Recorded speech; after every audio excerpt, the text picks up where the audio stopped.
The final result of working hard, burning the midnight oil, doing it until, being disciplined to stay on track, day after day, week after week, month after month. What's all this working hard going to get you? Better put, what's all this working smart going to get you? As you've followed this program on the power of ambition, as you've learned to set your goals and develop a game plan, and use the tools of reflection and discipline in putting your life together, as you're building your ambition to reach your destination, surely, somewhere in your list you wrote down wealth. I'm sure you didn't write down that you wanted to earn enough to just get by. No, you probably wrote down that you wanted to have a certain amount of money. To some it may be to earn $50,000 a year. To others it may be to earn $500,000 a year. Or $1 million. It doesn't matter. You probably wrote down what you believe that you're capable of earning if you really exercised your potential.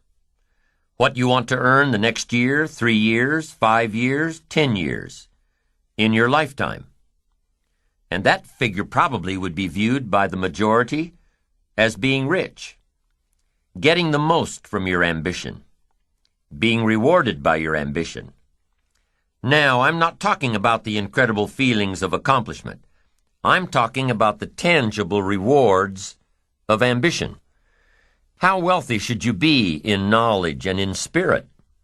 As wealthy as you possibly can be. How rich should you be? In dollars and investments. As rich as you possibly can be. Now, I'm not talking greedy. I'm talking reward for success at the service of others, not at the expense of others. Is it okay to strive for success? Is it okay to strive to become rich and wealthy? Many people struggle with the concept of being rich. Rich people lack morals. Rich people are cutthroat. Rich people don't care. No, that's not true. Now, some rich people lack morals, are cutthroat, and don't care. But a lot of poor people have those same traits. So corruption is not inherent with being rich or wealthy. Corruption is inherent with gaining at the expense of others. Corruption is evil. But wealth is not evil. Wealth says discover your own talents and use them and take care of them, so your own talents and skills and gifts can take care of you. I firmly believe, the more that I ponder this topic of wealth, I firmly believe that it's our natural destiny to grow, to succeed, to prosper, and to find happiness. So here's what I've learned to do to temper the words rich and wealthy.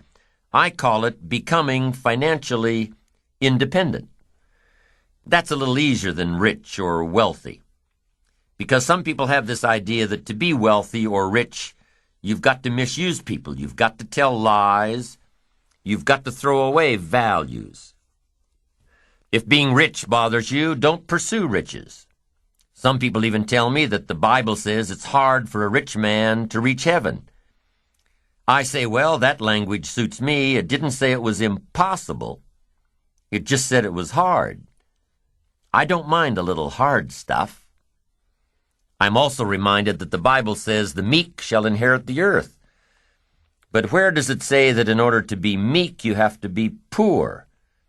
No, the Bible doesn't say you have to be poor. That's just an interpretation. A poor rationalization that lazy people use. People who need to justify their lack of progress. People who will give up in the midst of any adversity. People who don't even try. For everyone that's born in America or comes to America, here's part of your heritage. The opportunity to become financially independent. In a nation that's full of hope and promise, it's our heritage and our right and within our reach to realize all the best that exists, including personal wealth. So let me give you now, by definition, the meaning of financial independence. And kids go for this because this is simple language. Financial independence is the ability to live from the income of your own personal resources. The ability to live from the income of your own personal resources. That I describe as financial independence. Now, one part of it is how you want to live. Some people need millions for all the projects they've got going, all the causes they support. And here's what's exciting about America. What if you decided you had to be rich? To do all the things you wanted to do, go all the places, support all the projects? What if you had to be rich? Are there books on the subject? Yes, of course. There's plenty of information on how to be rich. But if you don't have to be rich, you probably won't read the books. What drives you to go get the books is if you have to have the money. Now, some people don't need much money. I understand that. Some people lead modest lives. But financial independence, that, I think, is every American's heritage. Someday to become financially independent. The ability someday to live off the income of your own personal resources. Wow, it's freedom of the most exciting kind, financial independence. Now, to get there, I assume that you've got this money thing settled, that it's okay to be rich and wealthy. It depends on how you earn it, of course. Success at the service of others, not at the expense of others. Wealth by rendering wealthy amounts of service. Everybody has got to weigh this for themselves. I understand that. But let's say that you'd like to go for becoming financially independent. Here's number one. It's a matter first of philosophy. The philosophy of the rich. Rich people invest their money and spend what's left. The difference in your economic future is going to be not the economy. The difference in your economic future is going to be your philosophy. Now, I had one lady chastise me severely. She said, Mr. Rohn, you can't promise young people that they can become rich and wealthy, financially independent. It's just not in the cards these days. It takes everything a person makes just to keep their head above water and the wolf away from the door. I said, no, that's not true. She said, it is true. You can't hold out hope to all people who listen to you telling them they can become financially independent, especially to children. They'll be sadly disillusioned. It's not in the cards these days. I said, gosh, I wish I could persuade you otherwise. I said, let me use this illustration. Can you think of a couple right now who makes $5,000 a month? She said, yes, if I think real hard, I could come up with a couple that makes $5,000 a month. What would they tell you it takes just to keep their head above water and the wolf away from the door? They would probably say, all of it. It takes $5,000 a month. I said, could you think of a couple that makes $5,500 a month? $5,500. She said, yes, if I thought for a while, I could probably come up with a couple that makes $5,500 a month. I said, what would they tell you it takes just to keep their nose above water and the wolf away from the door? They'd say, all of it. I said, now if they said it took all of it, how do you account for this extra $500? Here's what happens. There are errors in judgment on economic philosophy. You say, no, Mr. Rohn, it's the economy. No, it's the philosophy. And if this couple saved this $500 and lived like this couple over here on $5,000, their extra $500 a month invested over the next 15 years would make them financially independent. The difference is not your paycheck. The difference is your philosophy. So now let me teach you some of the best philosophy I know. What to do with a dollar. Here's what I suggest that kids do with a dollar. I've got them all persuaded that it's okay to become rich and powerful, financially independent, and if you've got a dollar, I tell my kids, here's what you do with it. To begin with, never spend more than 70 cents. And here's a good plan for the remaining 30 cents. I suggest you take 10 cents out of every dollar and give it to charity. Here's why. Nothing teaches kids character better than generosity. It helps you teach so many things. Generosity, supporting worthy projects, taking a piece of what you've been blessed with and turning it back to help people who can't help themselves. Worthy projects, charity. And the time to start is when the amounts are small. I'm telling you that if a kid understands this, he'll give you a dime out of every dollar. Once they understand, and it's easy to give a dime out of a dollar. It's a little tougher to give 100,000 out of 1,000,000. Somebody says, oh, if I had 1,000,000, I'd give 100,000. I'm not so sure. That's a lot of money. We'd better start you early so you'll be ready when the big stuff comes. So 10 cents for charity. Here's the next 10 cents. 10 cents for active capital. Active capital. Active capital to try to make a profit. We live in a capitalistic society where the money belongs in the hands of the people, not in the hands of the government. So you should turn part of your wages into capital and turn capital into a profit-making enterprise. It can be a piece of property. It can be anything. Buy, sell. It doesn't matter what it is. Try to show a profit. And this is where I teach kids how to have 2 bicycles, one to ride and one to rent. Active capital fund. Because here's what I teach kids. Kids will be happy to learn this. Profits are better than wages. Kids need to know that. The benefits of living in a capitalistic society. Kids can start a Kool-Aid stand before they can get a job. Kids can clean out their rooms, have a garage sale to earn some profit. It doesn't take a kid long to figure out that profits are better than wages, better than allowances. And that's what America is all about, a profit. And here's what's exciting about making a profit. You can make a profit long before you can legitimately earn a wage.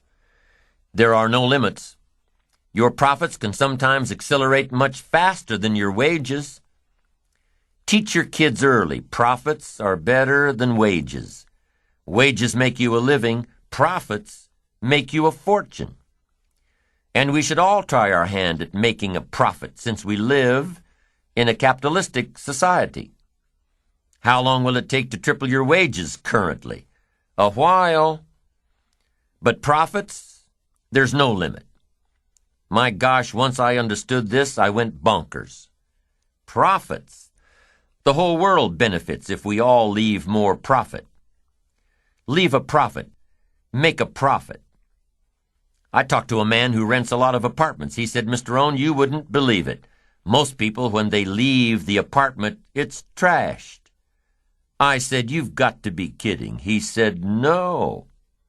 What a reputation. Everything you touch turns to trash, gets dirty. Got to turn that around. One of the best ways to train yourself is to leave a profit. A friend of mine has made money on every car he's bought. Why? Because when he traded it in or sold it, it was always better than he found it. It was always better than he found it. The key for parents is to touch a life and leave it better than you found it. Touch a business and leave it better than you found it. Touch a job and leave it better than you found it. Whether you stay 6 weeks, 6 months, 6 years, always leave it better than you found it. Make a contribution. Leave a profit. What a world this would be if everybody left a profit, not a piece of trash, a profit. Now here's the third 10 cents, and you can become as wealthy as you want. The first 10 cents goes to charity, the second 10 cents goes to active capital, and the third 10 cents is for passive capital. Passive capital means let somebody else use some of your money. You're the passive partner. They're the active partner trying to make a profit. They'll pay you interest. And one of the most valuable things for your future is called compound interest. Nothing more valuable. And I suggest 10 cents for passive capital. Let someone else use it. Pay you interest on it. Now here's what else I teach kids. It's a Bible philosophy. And here's what it says. The borrower is servant to the lender. Excellent information. The borrower is servant to the lender. And if you've taught this properly and asked kids, what do you want to be? Here's what they'll tell you. They'll say, I want to be one of those lenders. That's the power position. If you're interested in power for the future, influence for the future, being ruler over much, I'm telling you, the key is to be one of those lenders. Not a spender, no, a lender. Now, if you can't reach this little formula right now, if you can't start here, here's what you do. Start where you can and work toward it.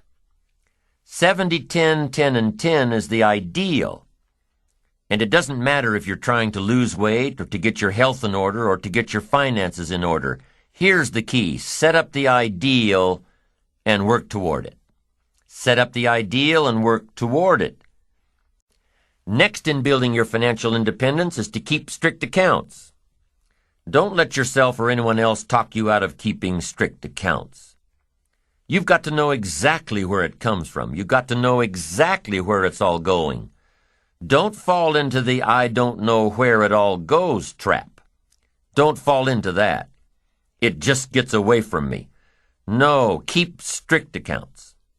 It's much easier than it used to be with personal computers and so many households and the software that's readily available. It's as easy as entering your deposits and checks and receipts, and the computer will tell you exactly where you stand. And it does more than that. If you're really wondering where it all goes, the computer will tell you that, too. Most of the programs let you categorize your expenditures. Print it out, and you'll know exactly by category where it all goes. And when it's right there in front of you, you'll be able to evaluate what you're buying and what you're wasting. Take that wasting part and add it to one of your capital funds. It'll get you there that much faster. And here's another part of building your financial independence. It's a matter of attitude. First is philosophy about money. Second is attitude about money. Here's the best attitude. All of us must pay for democracy and freedom and free enterprise and a marketplace and a country second to none with gifts brought here from all over the world. I finally became a happy taxpayer. Once I was educated. You say, well, they misuse it. What do you care? That's not going to make any difference in your future, is it? That's not going to greatly reduce your chances to become rich and powerful. It shouldn't make any difference at all whether they misuse it or not. Sure, we need to vote well so the country is run as well as possible and there's as level a playing field as possible, but what if there isn't? I'm telling you, you can't base your life on that. Vote well and then chart your own course. Vote well and take charge of your own life. We've all got to pay. And after you pay your taxes, pay yourself first. Take care of the 30% first. Or whatever percentage you can start your plan with. Take care of the stuff off the top first. And learn to live off the rest. Make your investments, whatever size they are, before you pay your bills. Give to charity before you buy the extra things you want. A man I know has an MBA from Harvard and an engineering degree from MIT. Smart guy. Semi-retired now and doing what he likes best, teaching. He teaches college courses in economics and business planning. But when he teaches economics, he also teaches personal economics. This is what he starts his classes with. Decide how you want to live now versus how long you want to work.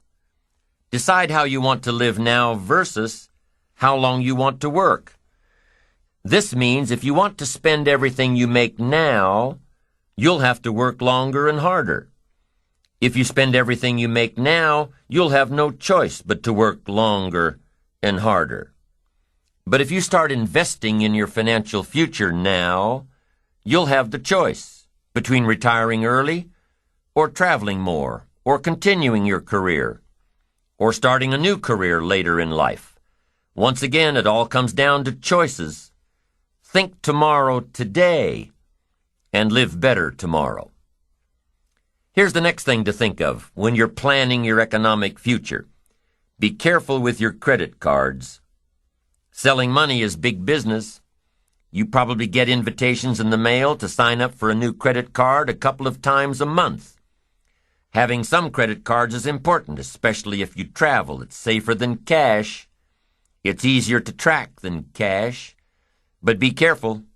I know that's hard. When you buy something with a little piece of plastic, you don't feel the effect until you get the bill.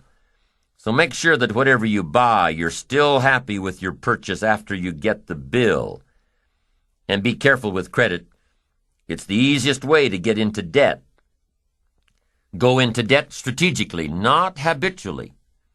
If your business is high risk, if you're an entrepreneur whose career requires a great deal of risk and a great deal of strategic debt, keep the debt in your business and out of your personal life. I know this one's hard too, because for most entrepreneurs looking for capital, the lender requires you guarantee the debt personally. So plan your debt just as you plan your fortune. Here's another point to remember in becoming financially independent. It's hard to get rich fast. It's easy to get rich slowly. 70, 10, 10, and 10, or whatever percentages you're working with. It doesn't happen overnight. With conservative investments, it takes a while. It takes discipline to keep adding value to your future. A little every month, a little every month, a little every month. It takes time to build your fortune, your financial independence. There's a saying about investing, time, not timing. The saying says time, it takes time. Now, if playing the stock market is what you do, then you know that timing is a whole other ball game. But for the average person, it's time. A study was done a while back that analyzed stock market investments. The study took two scenarios into consideration. The first one took place over 40 years. In the first scenario, stocks were bought at the very worst possible time and sold at the very worst possible time. Bought high and sold low. And after 40 years, the average return was around 10%. Scenario 1 dealt with time. Now, in the second scenario, stocks were analyzed over a 10-year period. The second scenario dealt with timing. Stocks were purchased at the best possible time and sold at the best possible time. After 10 years, the average return was around 10%. Be patient in building your financial independence. It will come small steps at a time, little advantages after little advantages. It's hard to be patient, but it's just like building your ambition and achieving your goals. It happens one step at a time. And what if patience has nothing to do with building financial independence? What about those trust fund babies that are handed their financial independence on a silver platter, never having to work a day in their lives? First car is a Porsche. First house is a mansion. First job is at daddy's company. What about those people born rich? Some guy says, "It isn't fair that I'm working like crazy all day, all week, all month, all my life. It just isn't fair. I'll never have that kind of money." Well, some things aren't fair. Inheriting money. But what does that have to do with you, really? If your goal is to have greater financial independence than some of those you know, then you'd better start working harder and smarter on your goals, your own visions, and stop pondering what's fair and what isn't. Start examining what's keeping you back instead of what's keeping them ahead. Start looking at what you're doing. Start looking at you instead of it. There are plenty of stories and examples and experiences of people who began their careers destitute and had enough resolve to do it until they had more than they ever dreamed of. Study the experiences of others who built their way to the top instead of those who were born there. And what if you decided you had to be rich? What if you really followed the power of your ambition and your life started turning around? Well, aside from getting on the right track, increasing your earning potential, decreasing the percent you spend, increasing the percent you save, invest, give away, aside from all the benefits of achieving, there will also come some disappointments. Disappointments in the circle of friends you started with. One of the disappointments that come from achieving all you can be is in the people who choose to remain right where they are. They will chastise you for your accomplishments. They will abandon you for trying to become better. They will remain behind and say, "Boy, he's forgotten us now that he lives so well." And they'll probably say more than that. They'll probably gather in their little group and say all sorts of things to justify their own mediocrity. But remember, those who choose to stay behind have chosen their own path, an average path, a path of mediocrity. And those who have climbed above the crowd almost always wish they could return to their earlier friends, to embrace them in friendship and love, and try to help them get out of their ruts, to share ideas of hope and inspiration. But it rarely happens.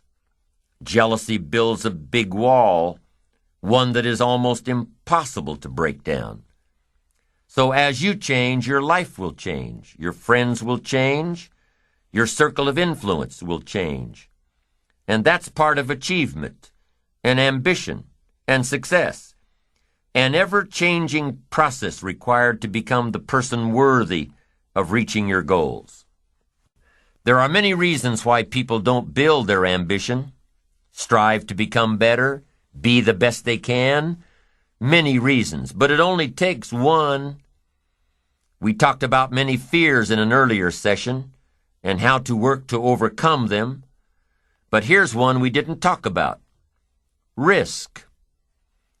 Different professions call for different levels of risk. There's an old saying, no risk, no reward. Maybe that's the case in life, I don't know. It's a personal decision, one you have to make, regarding how much risk you're comfortable in taking with your life and your future and your money. It's a personal decision. What I do know is that there are different types of ambition, different types, and each has its own reward.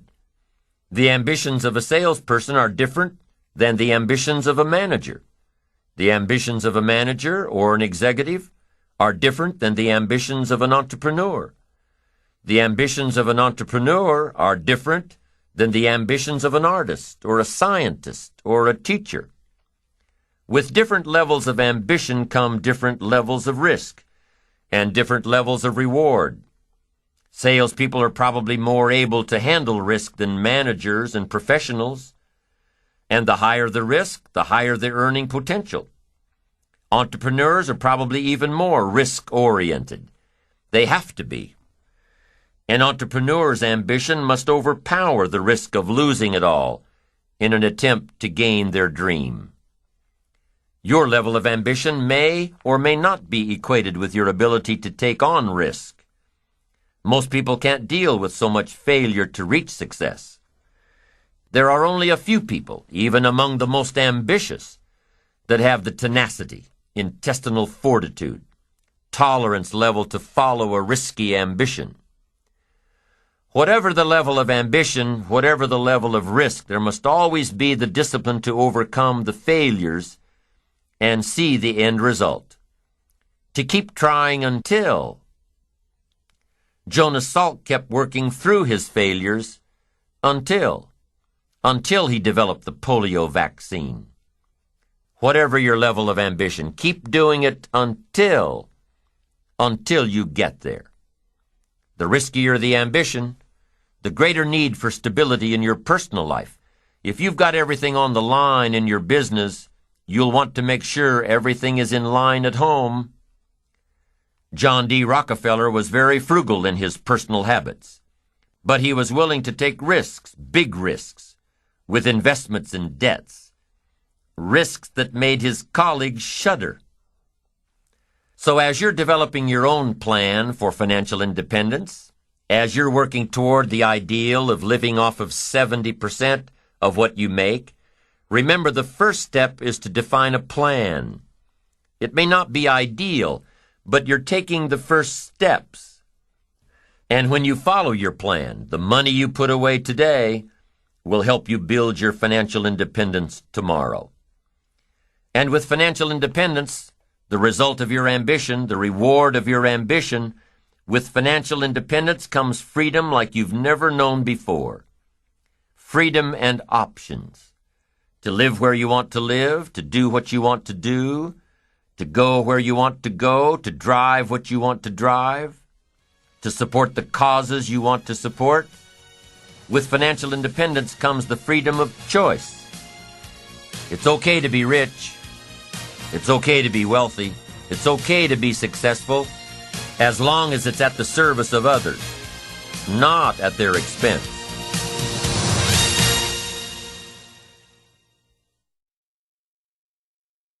Toward your own personal goals, what then is failure? Is failure working on a project that ended with poor results? No, of course not. Is failure launching a new product that failed miserably in the marketplace? No, of course not. Is failure doing the best you possibly can with your kids and having them disappoint you in a very personal way? No, of course not. There's no failure in pouring your heart and soul and energy into something that didn't work. Rather, failure is not trying at all. If success is the steady progress toward your own personal goals, then failure is no progress at all. None. Not even trying. Success and failure are always linked together. Success and failure are always linked to ambition. And let's remember, success is doing, failure is not doing. It's that simple. Tom Peters, world-renowned author and management expert, said recently, "There is only one way to be in serious trouble today, and that is not to be trying, not to be failing, not to be stretching yourself. Success is a doing. You've got to actually do it. Activity is high priority in the life process to try and get maximum benefit out of what we have available. Our resources, our skills, our knowledge, and our talents. Success is a doing that tries to get maximum benefit out of what we have available." Benjamin Disraeli, former Prime Minister of England, once said, "Nothing can resist a human will that will stake even its existence on its purpose." I'll do it or die. What a powerful set of words. We've already talked about resolve, doing it until, but here's what else resolve says. Resolve says, I will. Two of the most powerful words in our language. The formula for disaster: could, should, don't.